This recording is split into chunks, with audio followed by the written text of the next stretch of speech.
جو حالات اور واقعات ظاہر ہیں اس میں بہت ضروری ہے، خاص طور پہ جو آپ کا ینگ بلڈ ہے اس کی کاؤنسلنگ کرنا اور اس کو سمجھانا صاحب کہ مسائل تو آتے ہیں، پرابلمز تو آتی ہیں، ایک ٹرانزٹری پیریڈ ہوتا ہے جس سے آپ کو گزرنا ہوتا ہے۔ وہی الٹیمیٹ بات وہی ہے کہ آپ کی 65% پاپولیشن جو ہے وہ بلو 30 ہے۔ آج سے 10 سال کے بعد جو ہے وہ سارا کا سارا پاکستان ان کے ہاتھوں میں ہوگا، بالکل ایسے۔ لیکن وہی بات ہے کہ اگر ان کی صحیح طور سے ذہن سازی نہیں کی جائے گی، کیونکہ بہت سے نام تو وینش ہو جائیں گے جو آج ہمیں نظر آ رہے ہیں، اور پھر وہ قیادت ساری کی ساری ان کے پاس ہونی۔ ان کو ایکچولی پتہ ہونا چاہیے کہ پاکستان ہے کیا۔ یعنی اگر میں دو قومی نظریے کی بات کروں تو آپ کو کوئی مماثلت نظر آتی ہے کہ جو ہجرت مدینہ پاک ہے اور ہجرت پاکستان ہے، اس میں کوئی سملیرٹیز، کوئی کامن باتیں ہمیں نظر آتی ہیں؟ بتائیے ذرا۔ بسم اللہ الرحمن الرحیم۔ جنید بھائی، سب سے پہلے تو میری جانب سے آپ کو 92 نیوز کو، پورے پاکستان کو اور اوورسیز پاکستانیز کو بھی 76واں جشن آزادی مبارک۔ جیسا کہ آپ نے سوال کیا تو میں اس سوال کا اس کا جواب کا آغاز ہی ایک دعائیہ شعر سے کروں گا کہ خدا کرے کہ میری عرض پاک پر اترے فصل گل جسے اندیش آئے زوال نہ ہو۔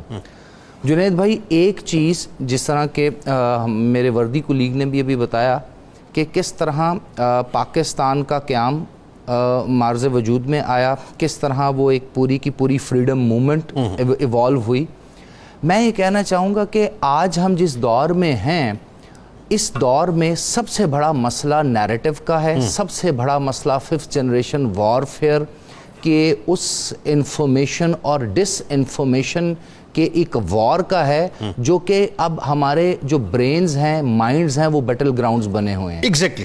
اب ہمیں کیا کرنا ہے کہ سب سے پہلے ری ڈیفائن کرنا ہے اپنی اوریجنل آئیڈیالوجیکل فاؤنڈیشن کو۔ Very good. یعنی سب سے پہلے میں جاننا چاہوں گا، پروفیسر صاحب میرے بزرگ ہیں، آپ نے فرمایا کہ جس دن پہلا شخص بر صغیر میں مسلمان ہوا، اسی دن جو دو قومی نظریہ اس کی بنیاد پڑ گئی تھی۔ لیکن میرا اپنا تھیسس تھوڑا سا اس سے برعکس ہے، اور میرا ماننا یہ ہے کہ سیدی رسول اللہ محمد مصطفیٰ صلی اللہ علیہ وآلہ وسلم نے جس دن مدینہ منورہ کے اندر ریاست مدینہ کی بنیاد رکھی، اسی دن ایک آئیڈیالوجی نے جنم لے لیا کہ اب دو قومیں ہوں گی کرۂ ارض پر۔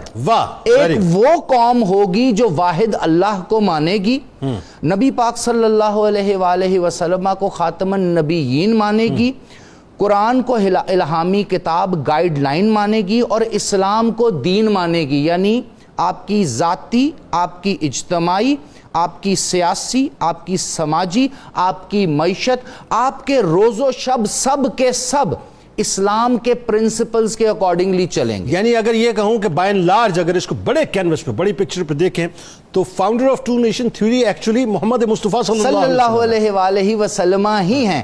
اور وہ جو فاؤنڈیشن ہے وہ ملٹیپل ایوولوشن کے پروسیس میں ہسٹری سے گزرتی ہے۔ Umayyad dynasty, Abbasids dynasty, Ottoman empire, Mughal empire, Britishers and the Pakistan movement, اس ایوولوشنری فیزز سے گزرتے ہوئے ہمیں یہ مدینۃ الثانی ملک خداداد اسلامی جمہوریہ پاکستان تحفتاً عطا کیا گیا، اور پاکستان اور نبی پاک صلی اللہ علیہ وآلہ وسلم کے صدقے سے ہمیں عطا کیا گیا۔ اب ایک چیز اور بھی میں کلیئر کرنا چاہوں اپنی نوجوان نسل کے لیے کہ جو آئیڈیالوجی اور جو نظریے کی تعریف ہے، being a student of political science اور پولیٹیکل سائنٹسٹ، نظریے کی جو ڈیفینیشن، آئیڈیالوجی کی جو ڈیفینیشن ہے، یہ کنٹیسٹڈ نہیں ہے۔ پوری دنیا کا اس پہ اتفاق ہے کہ نظریے کے 4 امپورٹنٹ پلرز ہوتے ہیں۔ Number 1، there shall be an ideal, کوئی ایسا آئیڈیل ہو جس کو آپ آئیڈیلائز کریں۔ نبی پاک صلی اللہ علیہ وآلہ وسلم، لقد کان لکم فی رسول اللہ اسوۃ حسنہ۔ بے شک۔ دوسرا، اس آئیڈیل کے تھرو آپ کو ایک پراپر اور آرگنائزڈ لٹریچر ملے جو معیشل راہ ہو، کتاب یعنی قرآن مجید۔ ٹھیک ہے، وہ ہمارے لیے مشعل راہ ہے۔ دو ہو گئی۔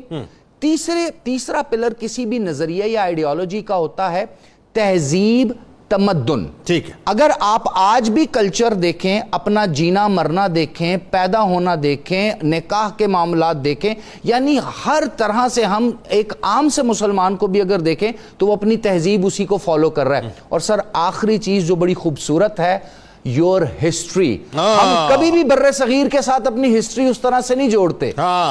ہماری ہسٹری ہی مدینے والے سے ہے, نبی پاک صلی اللہ علیہ وآلہ وسلم سے ہے, ہماری نسبت بھی وہاں سے ہے, ہمارا جینا بھی وہاں سے ہے, ہمارا مرنا بھی وہاں سے ہے. اور اسی لیے میں کہا کرتا ہوں اکثر آپ کے پروگرامز میں بھی اور اپنے لیکچرز میں بھی کہ پاکستان تحفتاً ہمیں اس لیے نہیں دیا گیا کہ ہم یہاں پر بڑی بڑی اکنامک اور بڑی بڑی اور چیمپئنز بنے, بلکہ پوری دنیا میں اسلام کو مشن کے طور پہ پھیلانے کے لیے یہ پاکستان مدینہ منورہ کا کیمپ آفس ہے.